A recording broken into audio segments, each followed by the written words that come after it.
Bem, boa noite. Estamos aqui para mais um estudo número 10, Perguntas de Deus. E a pergunta hoje é: acaso o braço do Senhor se encurtou? Eu convido você a abrir a sua Bíblia lá em Números capítulo 11. Números capítulo 11, no verso 23. Nossa pergunta está lá, uma pergunta direcionada para Moisés. E diz assim o texto sagrado: porém o Senhor respondeu a Moisés: ter-se-ia encurtado a mão do Senhor? Agora mesmo verás que se cumprirá ou não a minha palavra. Vamos orar? Amado Deus, obrigado, Senhor, por esse tempo. Abençoa, Senhor, esse estudo. Abençoa as pessoas que entraram e aqueles que vão assistir esse vídeo. Em nome de Jesus, nós te agradecemos com ações de graças. Amém. Bem, hoje nós vamos aí ver o estudo número 10. E antes da gente começar, eu queria trazer algo aqui que talvez alguns não saibam, né? Mas vamos aprender junto nesse estudo aqui. Não sei se você alguma vez parou, né, para entender um pouco do Pentateuco. O Pentateuco, né, é composto dos 5 primeiros livros da Bíblia. É o livro de Gênesis, o livro de Êxodo, o livro de Números, o livro de Levítico e o livro de Deuteronômio. Tradicionalmente, esses livros, eles são atribuídos a sua autoria para Moisés. Moisés, esse que nós vamos ver aí hoje, que é o libertador do povo de Deus do Egito e um dos grandes profetas que houve no Antigo Testamento. Em grego, Pentateuco significa literalmente os 5 rolos, porque você precisa lembrar que na época desses livros antigos, eles não eram livros como nós conhecemos hoje, né? Não é um livro como a Bíblia que eu tenho aqui, que é um livro com capa, contracapa, lombada, folhas, né? Folhas bem recortadas. Os livros antigos, eles eram livros enrolados, eles eram rolos, normalmente feitos de pergaminho ou de papiro. E eu não sei se você alguma vez teve a oportunidade de entender a ordem cronológica, principalmente dos livros de Êxodo, Números, Levítico e Deuteronômio. Porque eles contêm a lei e eles contêm ali muito junto deles, em alguns textos, em alguns capítulos, fatos históricos que ocorreram durante a trajetória desse povo saindo do Egito e indo até a terra de Canaã, a terra prometida. E às vezes a gente lê esses textos e fica com um pouco de dúvida. A gente fica, como será que foi essas coisas, né? Eu queria mostrar para você aqui, deixa eu ver se eu coloco aqui, é aqui, ó. Não sei se está aparecendo aí para você, talvez fique pequenininho na sua tela, então depois quando terminar o nosso estudo eu vou colocar esse vídeo no YouTube. Você olha depois numa tela maior, numa tela de computador, numa televisão, mas aí está a linha cronológica dos acontecimentos bíblicos desse livro. Você vai ver aí no rodapé da imagem, né, o primeiro fato ali, ele está Êxodo capítulo 1 até o capítulo 19. Vai ter toda a trajetória, os acontecimentos da saída do povo do Egito. Depois, do 20 até o 31 de Êxodo, é só lei, lei, lei. E aí volta do 32 ao 34, vai ter outros fatos históricos, que são o acampamento do Monte Sinai. O livro de Levítico, né, Levítico é as leis que foram dadas no Sinai, vai acontecer todo o livro de Levítico no acampamento do Monte Sinai. Então todo aquele livro de Levítico acontece lá. Depois você vê aí de Números de 1 a 10, a preparação para a saída do Monte Sinai. Depois do capítulo 11 ao 21, é a peregrinação e as rebeliões no deserto do povo de Israel. Depois de Números 22 a 36, você vai ver os eventos finais da entrada de Canaã. Olha que interessante, do capítulo 21 até o capítulo 22 passam-se 40 anos. É algo que às vezes a gente na leitura não entende. E a gente vai tentar entender um pouco aqui hoje. E depois de Deuteronômio 1 até o 34, tem os discursos finais aí e a morte de Moisés. Eu queria mostrar uma outra coisa aqui para vocês, ó. Então você vê aí, né? Às vezes a gente pensa, há quanto tempo demorou essas coisas, né? Só para você ter uma ideia, ó, a saída do Egito está lá em Números 33:3. Ela aconteceu no 15º dia do primeiro mês do ano. Então você vê que no 14, lembra? O 14 do primeiro mês é a Páscoa. Então teve a Páscoa no 14, aconteceu tudo aquilo com os filhos dos primogênitos dos egípcios, e no dia seguinte, no 15º dia do mês, eles saem do Egito. Depois você vai ver aí o segundo fato, né? É que eles chegam no Monte Sinai. Isso vai estar em Êxodo 19:1. Isso daí vai acontecer 3 meses após a saída do povo do Egito. Depois você vai ver o terceiro ponto aí, que é a inauguração do tabernáculo. Você vai ver que Deus vai dar várias orientações para Moisés, e depois lá em Êxodo 40:17 vai ter a inauguração do tabernáculo. Eles ainda estão no Monte Sinai. Isso vai acontecer no primeiro dia do primeiro mês do segundo ano. Então, às vezes, alguém pode falar assim, nossa, então já passou 2 anos, Marcelo. Não. É o primeiro dia do primeiro mês do segundo ano. Então, só passaram 13 meses da saída do povo do Egito. Tá? Depois a gente vai ver aí a segunda parte, que é, depois de passado um ano da saída do Egito, vem a segunda Páscoa. A segunda Páscoa, ela é comemorada lá no Monte Sinai. No Monte Sinai. Ela é no 14º dia do primeiro mês do segundo ano. E depois, o quinto passo aí, você vai ver que vai ter o recenseamento. Ou seja, Deus vai pedir para Moisés contar o povo, que é quando começa o livro de Números. Então, o livro de Êxodo já ficou para trás. Começa agora o livro de Números. E agora o povo vai ser contado. Isso foi no primeiro dia do segundo mês do segundo ano. E aí vem o sexto passo, que é a saída do Monte Sinai. A saída do Monte Sinai está em Números 10, no verso 11. Isso acontece no 20º dia do segundo mês do segundo ano. E depois da saída do Monte Sinai, vai ter, logo na sequência, o envio dos espias, que vão espiar a terra de Canaã. Eles espiaram essa terra por 40 dias. Enquanto os espias não voltaram, eles ficaram naquele local esperando, né, o povo voltar, esses espias, os 12 espias voltarem. O envio dos espias, o 8º passo. Você vê que do 7º passo até o 8º, já passou os 40 anos. Que interessante. Isso está em Números, vai terminar Números, né? E vai começar Deuteronômio. Deuteronômio vai ter os grandes discursos de Moisés, que Moisés vai começar a discursar para o povo para relembrar tudo o que aconteceu e vai relembrar a lei para os israelitas. Você vê, como eu disse para você, que lá de Números, de um capítulo para o outro, passam-se 40 anos. E você vai ver que muito desses 40 anos ele não é registrado, ele não está nos livros. E o último passo é a travessia do Jordão, que vai estar agora no livro de Josué, lá no capítulo 4 de Josué, verso 19, que isso acontece no 10º dia do primeiro mês do ano 41. Só para você ter uma ideia. Eles entram na Terra Prometida, passando o Jordão, no 10º dia do primeiro mês do ano 41. Então, para você ver aí quanto tempo isso demorou, né? Quanto tempo... porque às vezes a gente lê os livros, e não encontra muito informação, né? Os fatos históricos que estão do Êxodo até Números, capítulo 10, ocorre o período de 1 ano e 2 meses. Então, quando você lê o livro de Êxodo e vai até o Números, capítulo 10, tudo aquilo que está sendo narrado ali acontece em 1 ano e 2 meses. Ou seja, os livros de Êxodo, Levítico e os primeiros capítulos de Números acontecem nesse período de 1 ano e 2 meses. Entre Números 19, capítulo 19, Números capítulo 20, ocorrem 39 anos. Esses 39 anos da peregrinação no deserto do povo de Israel. E o ano restante, né, o que está faltando, o ano 40 e o ano 41, acontece depois de Números 20 até Josué, como a gente viu aí eles entrando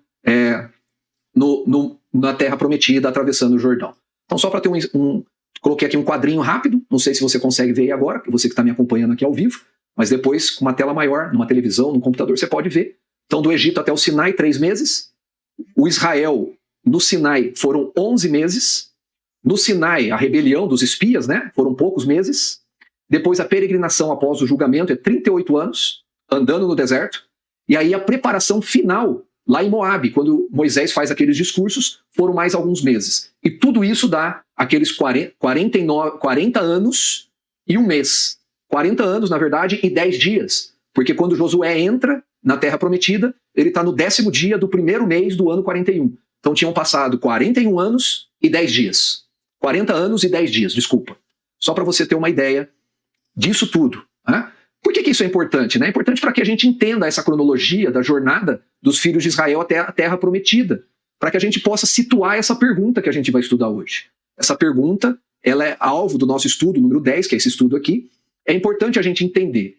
A pergunta, ela está em Números 11, 23. Então ela está no início da seção que fala sobre peregrinações e as rebeliões do povo de Israel no deserto, né? O povo está saindo do Monte Sinai e ele está indo em direção à Terra Prometida. Isso eu falei para vocês que já passou 1 ano e 2 meses. Eles deixaram a escravidão do Egito e já estão em liberdade por 1 ano e 2 meses. E se você voltar no capítulo 10, aí de Números, no verso 11, você vai observar que no segundo ano, no segundo mês, aos 20 do mês, ou seja, 1 ano, 1 mês e 20 dias, os israelitas, agora já libertos do Egito, eles organizados e com o tabernáculo e todos os utensílios santos já feitos e em funcionamento, eles pela primeira vez eles estão marchando no deserto, indo rumo à Terra Prometida. Eles estão, está antes do capítulo 13. Isso está antes do capítulo 13. Então, trata dos acontecimentos dos 10 espias que voltaram com uma péssima imagem dessa Terra Prometida. Isso vai acontecer no capítulo 13. Mas no capítulo 10, nós temos essa informação que eles estão em movimento. Eles saíram do Monte Sinai, estão indo para a Terra Prometida. E é nesse caminho do Monte Sinai, conhecido como Horebe, o Monte de Deus, Horebe, até Cádiz Barneia. Eles estão saindo aí no capítulo 10, como eu disse para vocês, eles estão saindo do Monte Sinai, o Monte Horebe, eles estão indo para Cádiz Barneia. E isso poderia ser feito em 11 dias. Você vai encontrar isso lá em Deuteronômio, capítulo 1, verso 2. Eles poderiam ter feito isso em 11 dias. Eles poderiam ter entrado na Terra Prometida em 12 dias. Olha que coisa. Mas o povo está se movimentando, está indo rumo à Terra Prometida. E você pode verificar em Números 11 que esse mesmo povo que vai começar a se movimentar também vai começar a se queixar. Eles vão começar a se queixar da sua sorte. E isso é uma murmuração contra Deus. Você vai ver que Deus vai responder com fogo. Está lá em Números 11, verso 2. E Moisés vai precisar orar para Deus apagar esse fogo, porque esse fogo começa a matar muita gente. Você vai ver no verso 4, no verso 4 a Bíblia indica que um populacho, olha, isso está na versão Almeida Revista e atualizada, não sei qual que é a versão que você está usando, mas na versão Almeida Revista e atualizada está escrito um populacho. Começou a ter grande desejo das comidas dos egípcios, incitando o povo de Israel a desejar também a comida dos egípcios, ao ponto de fazer o povo todo chorar. Populacho, que está escrito aí, significa um povo misto, um povo misturado. Não eram israelitas, era um povo que se juntou aos israelitas quando eles saíram do Egito. Isso você também vai achar lá em Êxodo 12, no verso 38. Que quando eles saíram da terra do Egito, esse povo se misturou com eles e fugiu também do Egito, saindo junto com o povo de Israel. E o desejo deles era por quê? Por peixes. Eles queriam peixes que os egípcios davam para eles de graça. Eles reclamam por pepinos, pepinos, por melões, por alhos silvestres e por cebolas. Olha que fantástico. Um povo desejando pepino, melão, alho e cebola.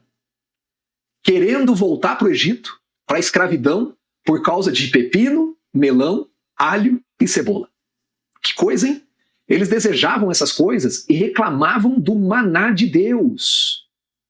Eles não só desejavam essas coisas e queriam voltar.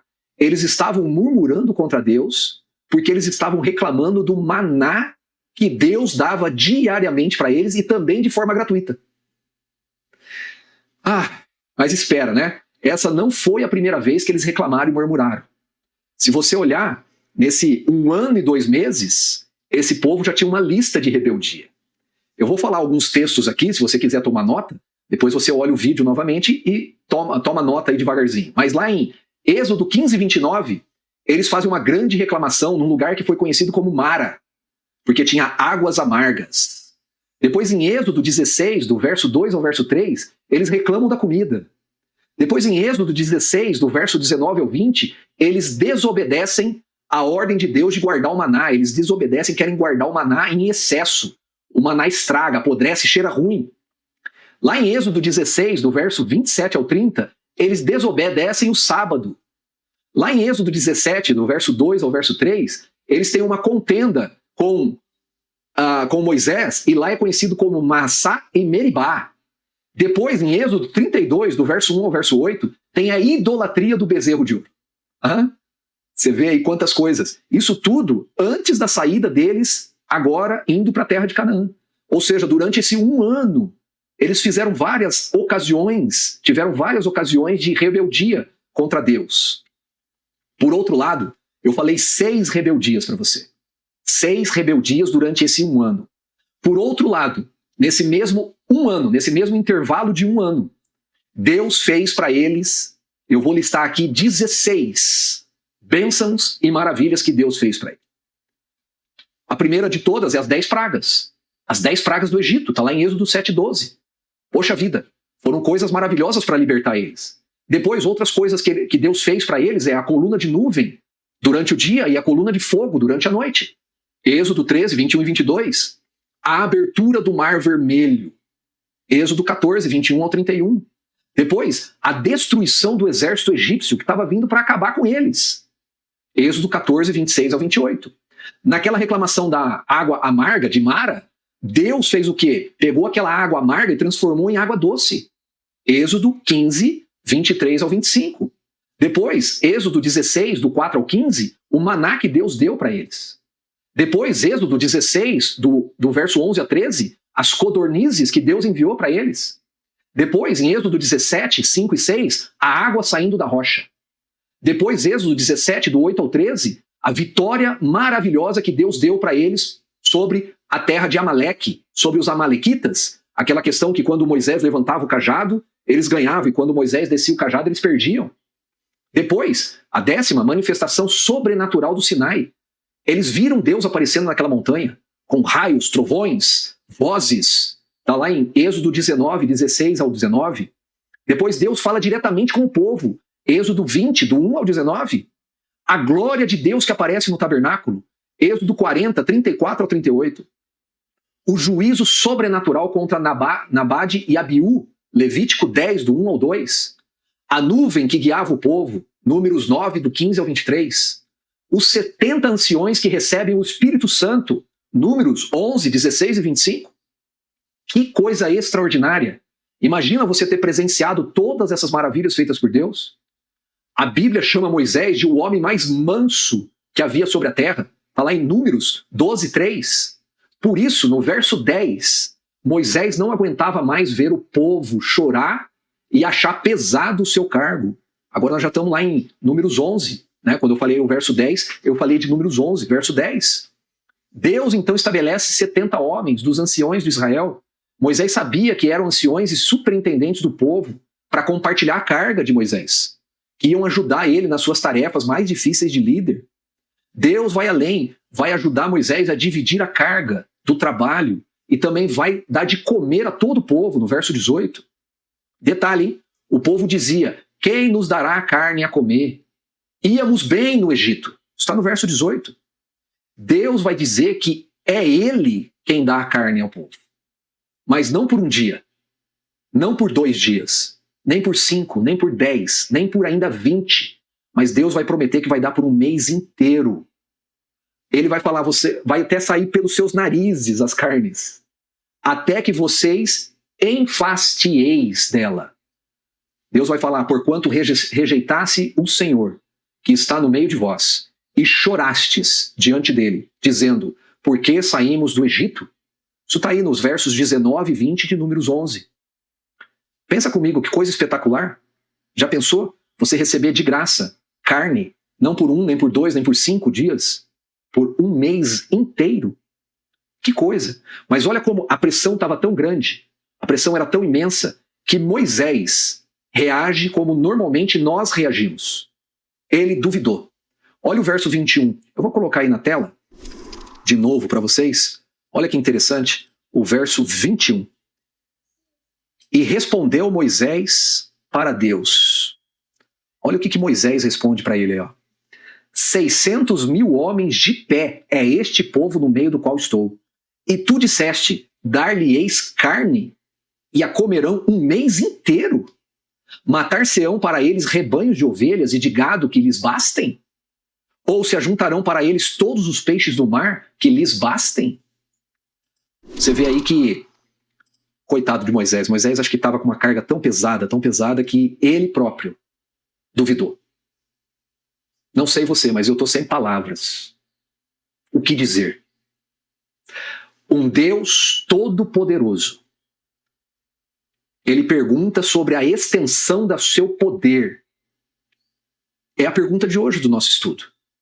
Vou voltar lá para você. Depois que Moisés duvida, olha o que Deus pergunta, responde perguntando para Moisés.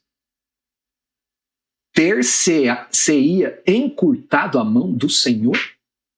Agora mesmo verás se cumprirá ou não a minha palavra. Que coisa, hein? Que coisa.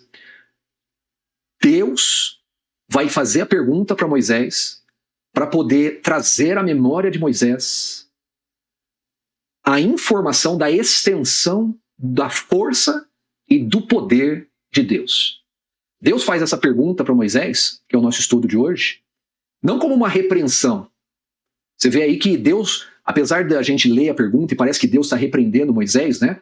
Mas é uma pergunta retórica para Moisés. E você já sabe que uma pergunta retórica é uma pergunta que Deus faz que não requer resposta. Ele não está fazendo isso por causa da falta de fé de Moisés. Mas Deus está tentando fazer Moisés trazer a sua memória, fazer Moisés lembrar do poder divino, que o poder de Deus não tem limites físicos. E por que isso acontece, Marcelo? Você acredita que Moisés cometeu um pecado fazendo essa pergunta para Deus? Você acha que Moisés pecou contra Deus na pergunta que ele fez aí que a gente leu no verso 21 e 22? E a resposta é não. Não foi um pecado. Foi uma incredulidade no sentido de colocar a fé de uma forma insuficiente. Ela revela o que acontece às vezes com a gente. Acontece da gente fazer perguntas para Deus, que às vezes são desprovidas de senso comum, senso de inteligência, mas a gente às vezes faz perguntas para Deus dessa forma. Ela vai revelar uma limitação momentânea da fé de Moisés. Porque ele faz aqui o que? Ele está tentando medir a promessa de Deus, que Deus acabou de falar, que ia dar carne para eles por um mês, com a lógica humana. Então Moisés está fazendo às vezes como eu e você faz. Coloca a nossa realidade, a nossa lógica humana, como se Deus tivesse que respeitar a lógica humana. O próprio Deus disse para Moisés, não é assim com o meu servo, que é fiel em toda a minha casa. Boca a boca falo com ele, claramente, e não por enigmas, pois ele vê a forma do Senhor. Isso está lá em Números 12 do verso 7 ao verso 8, quando o irmão de Moisés, Arão, e a sua irmã se unem para reivindicar uma liderança que era de Moisés. E Deus vai falar para os dois, para Miriam e para Arão. Não é assim com Moisés. Moisés fala comigo cara a cara. Então Moisés, ele não duvidou abertamente de Deus, como se fosse alguém que não acredita em Deus, alguém sem fé. Não, Moisés apenas mediu a promessa que Deus tinha acabado de dar com a lógica humana. Ele olhou e viu 600 homens. Ele não contou nem mulher nem criança. E ele falou, cara, vai precisar de todos os peixes do mar. Imagina se ele soubesse o tamanho do oceano como é. Moisés não tinha o conhecimento amplo de que a Terra, o planeta Terra, é 2/3 de água, de oceano. Imagina, ele exagerou, ele falou, mas se Deus pegar todos os peixes do oceano, não dá para esse povo comer. Puxa, dá e sobra, a gente sabe disso. Então você vê que Moisés ele não fez isso para confrontar Deus. Ele fez isso porque ele colocou a lógica humana em ação. E não se engane, você também faz isso, eu também faço isso. Às vezes eu coloco a lógica humana para Deus. Nós avaliamos todas as coisas inconscientemente pela lógica humana, pois é ela que é a nossa realidade. Dia a dia é o que nós vivemos. Nós fazemos isso, né, essa questão de avaliar as coisas pela lógica humana, porque nós estamos avaliando recursos visíveis, experiências passadas, possibilidades naturais. Você faz isso e eu faço isso também. Infelizmente, ou felizmente, né, para nós, Deus não opera limitado por isso. Moisés fez um cálculo lógico. 600 homens, quantos animais, então tem que abater não sei quantos ovelhas, quantos carneiros, os peixes do mar. Ele fez um cálculo lógico. Mas Deus ignora o cálculo. Porque fé não é ausência de pensamento, mas submissão do pensamento à palavra de Deus. Vou repetir para você. Fé não é ausência de pensamento. É submissão do nosso pensamento à palavra de Deus. Você vê aí que a mão do Senhor é símbolo de poder. Você vai ver que Deus vai usar a expressão a mão do Senhor está encolhida? A mão do Senhor está retida? Como é que é esse negócio, Moisés? Isso significa poder, ação, intervenção, autoridade. A pergunta, né, ele encurtou, a pergunta que Deus faz, eu encurtei a minha mão, é questionar a capacidade de Deus. É questionar a capacidade de Deus de ser Deus. Deus de fato. E se esse Deus consegue agir como as maravilhas que ele já fez, será que o poder dele dava apenas para essas 16 maravilhas que eu falei para você, que a gente já viu? Será que Deus gastou todo o seu poder até aquele momento da construção do tabernáculo? Todos os 16 fatos que eu já disse para você, desde a saída do Egito até a construção do tabernáculo, tudo aquilo. Será que Deus gastou todo o seu poder naquilo? Ele não tem mais poder? Será que é isso? A resposta é um retumbante não. A mão do Senhor, ela não está encolhida, ela não está encurtada. E a gente vai para um conflito de experiências passadas. Moisés já tinha visto as 10 pragas do Egito, Moisés já tinha visto a abertura do Mar Vermelho, Moisés já tinha visto a provisão do maná, ele já tinha visto tudo, aquelas 16 maravilhas que eu já falei para você. Mas mesmo assim ele hesitou. Moisés hesitou. Isso ensina que as experiências passadas com Deus não impedem de nós termos dúvidas no nosso presente. Não impede. Às vezes você pode falar, não, porque eu já tenho várias experiências com Deus, eu estou firme. Às vezes as experiências vão fazer você ter dúvida no seu presente. A familiaridade pode gerar acomodação, a racionalização e a perda da expectativa. Como a gente está ali, a gente pode perder essa noção de ter expectativas novas em Deus.